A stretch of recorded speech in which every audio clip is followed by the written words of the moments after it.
আজকে আমরা 12 দলীয় জোটের শীর্ষ নেতাদের সঙ্গে আমরা একটা আলোচনায় বসেছিলাম।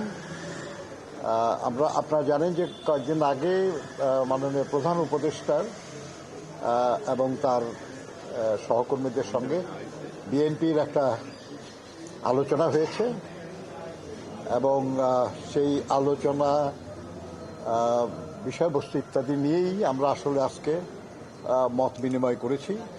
কারণ সহযোগী হিসাবে তাদের জানার অধিকার আছে, আমাদেরও দায়িত্ব তাদেরকে জানানো।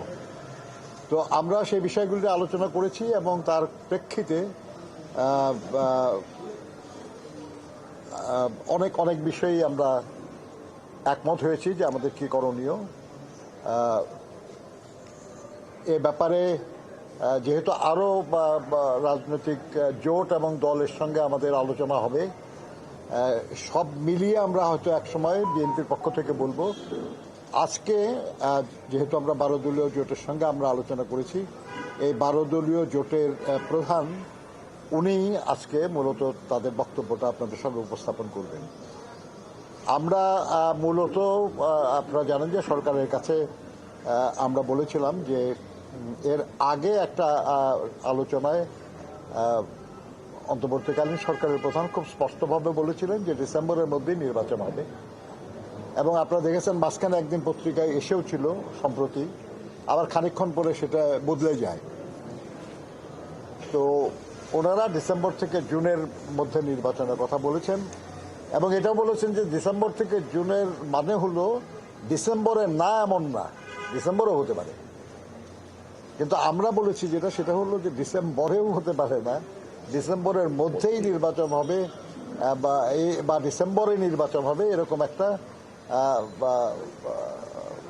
ধরে নিয়ে একটা রোড ম্যাপ ঘোষণা করা উচিত। কারণ এটার জন্য যা যা প্রস্তুতি দরকার সেটা ইতিমধ্যে সম্পন্ন হয়ে যাবে বলে আমরা মনে করি।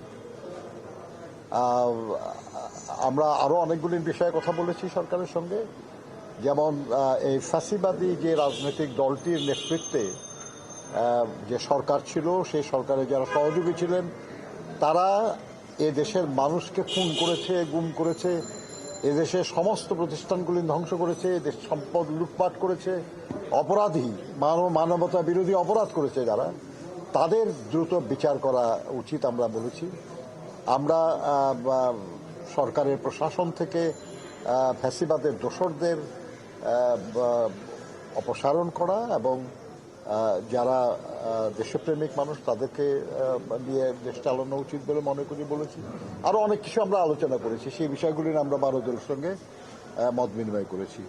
এখানে 12 দলীয় জোটের যিনি প্রধান, প্রবীণ রাজনীতিবিদ, 69-এর ছাত্র গণ অভ্যুত্থানের অন্যতম নেতা,